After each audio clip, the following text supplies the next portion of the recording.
Hey guys, well, I'm getting my Stelvio, getting ready to head out. Man, a super thanks goes out to Jason Alfisimo, man. This guy, man, Jason, you're the man. Anyway, he hooked me up with Austin over there at Alfa Romeo of Marietta, Georgia. Avoid north of me in Tennessee if you can. But anyway, here's my Stelvio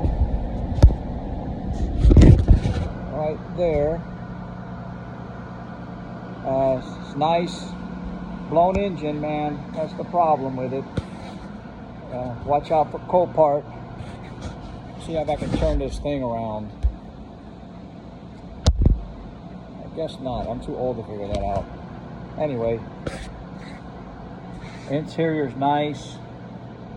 I mean, this is a nice, like 2019. I probably would have preferred the 20. Maybe the engine wouldn't have been blown out on it, but I know the 20's got some upgrades to it.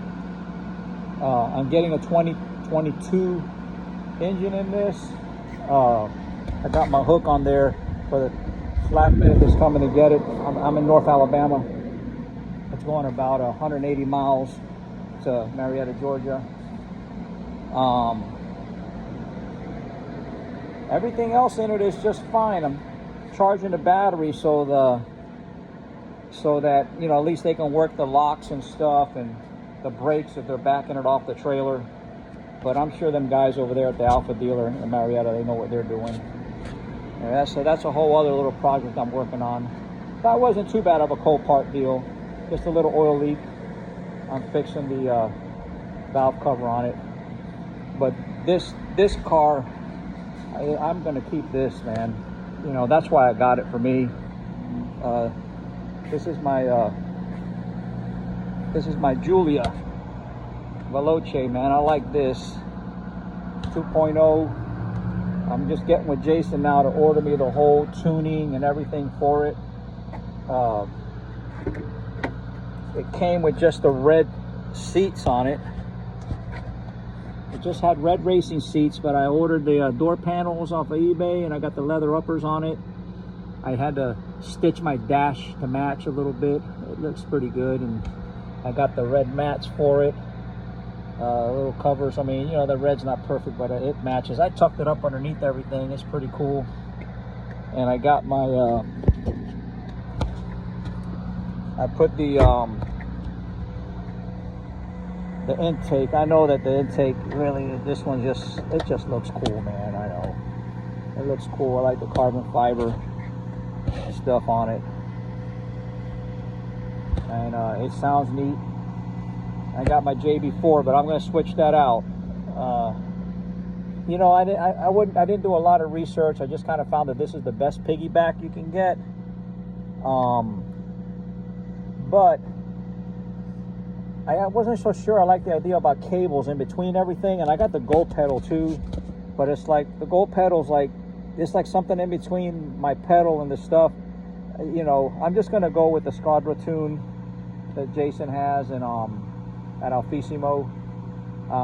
You know, it's hopefully the dealer doesn't pick it up and void my warranty. I still got about 25,000 miles of warranty on this guy.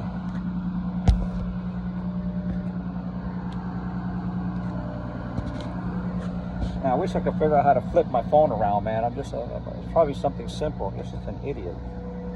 I think you swipe, don't you? Or something. Nah.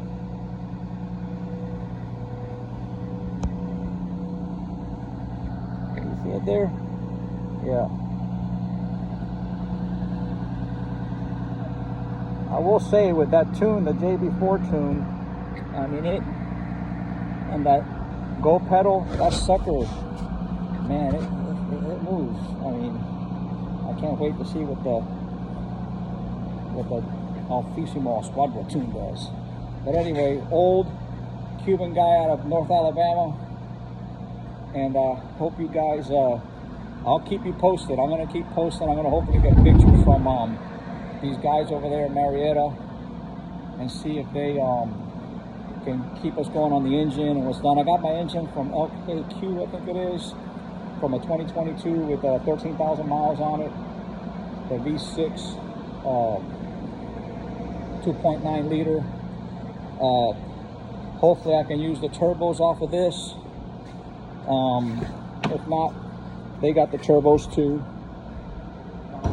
But I'll tell you how I got scammed here, man. I got a picture of this thing. I went on the carport. I mean, honestly, I'm not a sour grapes guy. I mean, it's like if everything's on the up and up, you know, I get it. But they listed this car as stripped. And I looked at all the pictures, I mean, details, zoomed in, high definition, and I didn't see anything missing except this air intake. That's how what was missing, the air intake. And if you look up in that left-hand corner right there, you can see these spark plugs. Can you see them there? I don't know if you can see them. I can't turn. Anyway, I could see them in the picture at the auction, but I didn't know what they were. I mean, they were like way back. Like, this is the picture they give you, like, of the engine like that. And I'm like, hey, I've seen where they show sometimes, like this little guy, they showed me, this was a run and drive though, they showed me the little missing piece off of the door. It was like a little plastic trim. They had a separate picture of that showing you that they had that extra part. On this one, they had these parts in the trunk. They had all the exhaust, all the intake, I mean, all the air intake was in the back of the car, but they didn't show a picture of that. And they didn't show a picture of these spark plugs up here. And this was a enhanced car, meaning they had their hands on it, they were cleaning it up, you know, make it look like it was worth more. And you could clearly see that the plugs are missing, and they were right there. And so whoever enhanced this car, they knew these plugs were missing. You could see it right there, you know? And what happened is that I didn't get that information. And it would have been nice to get that, because if I would have seen the air intake was in there in the back, they do it on a lot of the other auctions, show you everything they got extra. And they said this was stripped, so strip kind of, to me, means like, hey, they took some parts off of it, and hey, look, the only thing missing is that air intake, you know, what the heck, I'll take a chance, you know. And it's like $20K to get this car over here. I called them several times, said, hey, look, you know, I think you guys, whether it was intentional or not, you did me dirty here, because you should disclose everything that's wrong with the vehicle that you can see. I mean, obviously they could have started. I guess I didn't know if they tried or not, but they couldn't start it because it didn't have the intake on it, and you know, you don't want to ruin the engine. So I thought maybe that's why they didn't start it and run it. I mean, but surely somebody working on this thing saw those plugs. That should have been a picture they gave us. And if I would have seen that, and I would have seen the air intake in the back, I would have put 2 and 2 together and said, hey, they pulled the plugs to check the engine, and the engine's no good. And I would have paid a whole lot less than like 20 grand to get this car. Now I'm looking at some pretty good bucks for the engine, which LKQ engine wasn't too bad. I mean, they give it with a warranty. Let's hope it's good. It's a 2022. I heard that the 2017s through 18s, a lot of these V6s had this like sticky valves or something, and, you know, and that's probably what happened to this one. And I don't think this car was stolen. I think it was dumped. I mean, honestly, I mean, if you got this car and you got insurance on it, and it just blew that, and it's out of warranty by 6 months, and you know it's just a big paperweight. I mean, it came out of Miami. I'm from Miami. Who knows? You know, but you know, wouldn't be the first car dumped in Miami. But anyway, all the way through, you know, I mean, really, Copart. Honestly, I tried. I wrote them and back, the yard, the main office said, oh, we're not trying to rip anybody off. And I'm like, look, man, bottom line is that you guys did, I felt you could have done a lot better job describing the condition of this car. And even on anybody that would have opened this hood could have clearly seen, you know, that. And put mechanical, like they do with a lot of the other cars they put, got mechanical problems. So, anyway, my input, so watch out for the Copart. And if you need an Alfa worked on and you need some help Man, Jason is an endless resource. This guy took the trouble of looking up the VIN number to my donor vehicle for this and making sure it was compatible.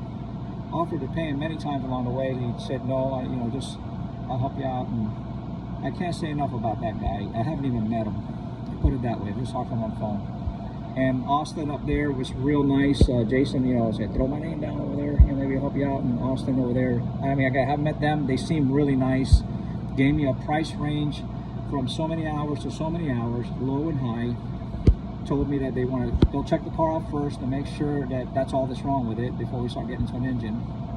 I had another dealer up north that I messed with, and they threw me a big old number with like way over the hours, like double the hours it takes to do this engine.